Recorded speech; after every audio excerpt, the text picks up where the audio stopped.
Қазіргі таңда 1240 әскери бөлімнің жауынгерлік дайындығына сәйкес танк батальонымен штаттық атыс жүргізіп жатыр.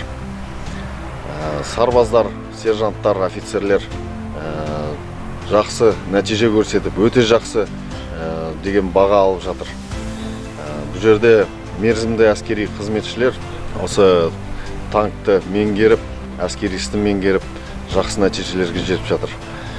Және осы біргеліктей жұмыс істеп, нысаналарды жойып жатыр. Тағы да қалған экипаждарға тек сәттілік тілейміз. Осы алдындағы экипаждар сияқты жақсы және өте жақсы нәтижелер көрсетуге тілектеспіз.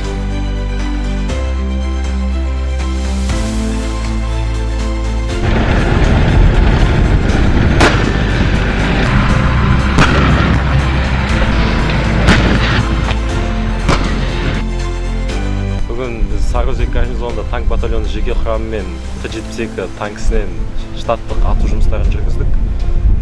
Экипажының арқасында қарсыластың нысаналарын және барлық брондалған техникаларын жойып, өте жақсы деген баға алдық.